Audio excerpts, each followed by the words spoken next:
देवियों और सज्जनों, कहते हैं कि मनुष्य जन्म से श्रेष्ठ होता है या फिर श्रेष्ठता उस पर थोपी जाती है।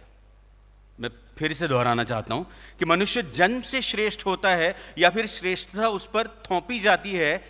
इन दोनों तथ्यों के पुल पर खड़े हैं आदरणीय Shri Amitabh Bachchan. He is far beyond praise and criticism. Superlatives begin to blush in his presence.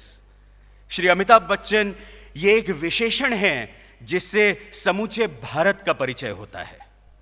Cinema और कला की दुनिया में अमिताभ बच्चन ये एक क्रियापद हैं। कृतिशील कर्मवीर श्री अमिताभ जी से मैं विनती करता हूं कि वे सभा को संबोधित करें।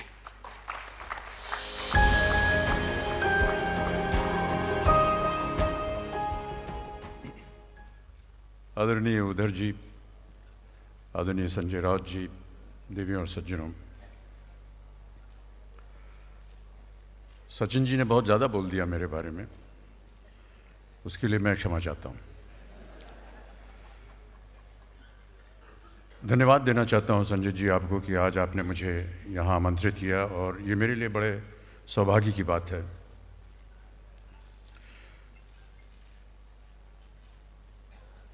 बाला साहब के साथ मेरा बहुत ही एक निजी पारिवारिक संबंध रहा और कोई भी कार्यक्रम जब भी उनका होता है, कोई स्थापना हो, कोई कार्यक्रम हो, और जब भी वो मुझे बुलाते थे तो मैं जाता था।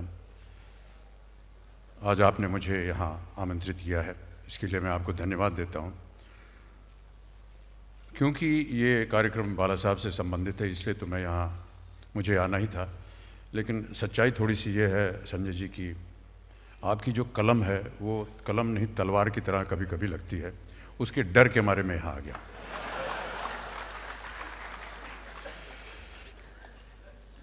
बाला साहब के बारे में ये फिल्म बनेगी और उनके चरित्र, उनके व्यक्तित्व, उनके जीवन के बारे में जो कुछ भी कहा जाएगा वो आप फिल्म में देखेंगे। एक मेरा अनुरोध था आपसे संजय जी की इस फिल्म को केवल 3 घंटे के मत रखिएगा।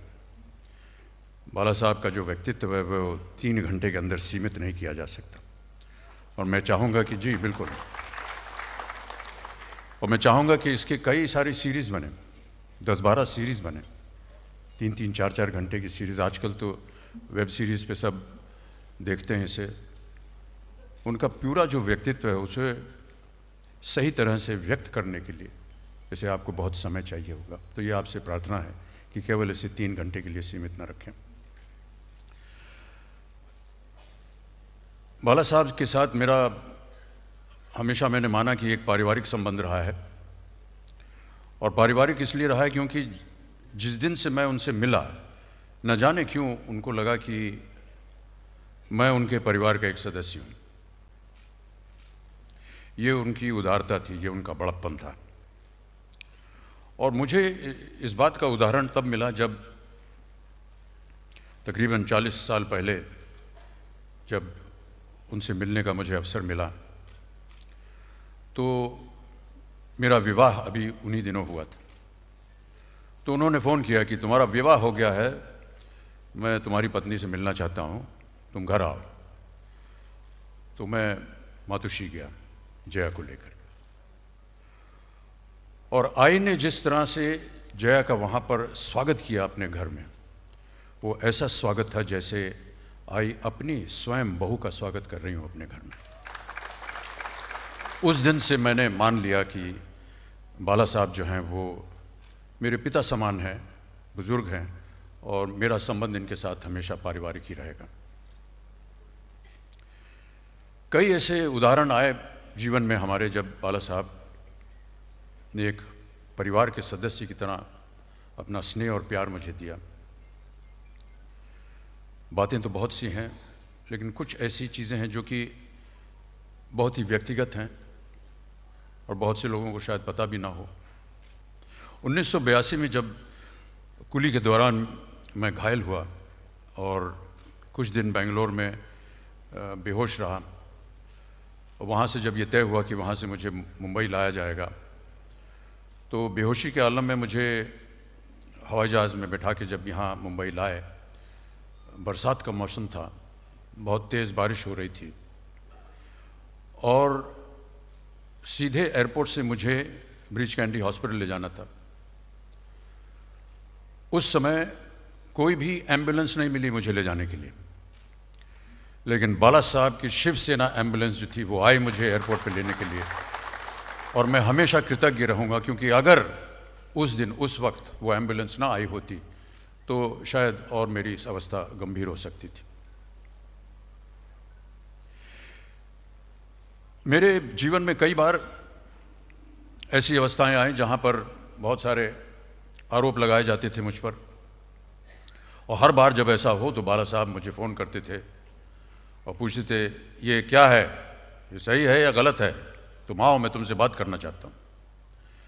तो एक ऐसा एक आरोप लगा था मेरे ऊपर और मेरे परिवार के ऊपर, तो उन्होंने मुझे बुलाया और कहा, तुम बैठो मेरे सामने और मैं तुमसे एक प्रश्न पूछूंगा, तुम मुझे बताओ, सच सच बताओ, ये जो हो रहा है ये सही है या गलत है, और सच बोलना। मैंने कहा, बाला साहब इसमें कोई तत्व नहीं है, बेकार है ये, तुम सच कह रहे हो कि नहीं? मैंने कहा, जी हाँ मैं सच कह रहा हूँ। बस अब घबराने की बात नहीं है, अभी बाहर तूफान चल रहा है, तुम अभी घर में बैठे रहो, ये तूफान बहुत जल्द ख़त्म होगा और जैसे ही ये ख़त्म होगा तब तुम बाहर निकलो, और जब तुम बाहर निकलोगे मैं तुम्हारे साथ हूँगा। उतना सहारा उस समय किसी और इंसान ने मुझे नहीं दिया, इसीलिए हमेशा बाला साहब के मन में और मेरे मन में उनके प्रति बहुत ही आदर रहा है। बाला साहब जब अपनी आखिरी सांसें ले रहे थे तो उनके कमरे में जाने का अवसर मुझे उद्धव जी ने दिया। बाला साहब थे, उनके साथ एक कोई सहयोगी था, आदित्य थे और मैं था। एक इंसान को जिसको हमने इतना प्रबल देखा हो, आज शैया पे लेटा हुआ है और कुछ बोल नहीं पा रहा है, ये असह्य दृश्य था। और प्रार्थना हम लोग करते जा रहे थे कि कहीं ना कहीं कुछ हो जाए ऐसी कि वो जीवित हो जाए हमारे सामने, लेकिन ईश्वर की जैसी कृपा थी, वो क्षण मैं नहीं भूल पाता हूँ। और कभी भी इस तरह मैं नहीं चाहता था कि बाला साहब को इस अवस्था में देखूं, इतने प्रबल, इतने जोशीले, आज ऐसी शैया पर पड़े हैं और आखिरी सांसें ले रहे हैं। लेकिन एक और आश्चर्य की बात उस दिन मैंने उनके कमरे में देखी। मुझे पता था कि बाला साहब का स्नेह है मेरे प्रति, लेकिन मैंने देखा कि जहाँ वो लेटे हुए थे, सर के उनके दाहिने तरफ एक तस्वीर थी और वो तस्वीर मेरी थी। और मैं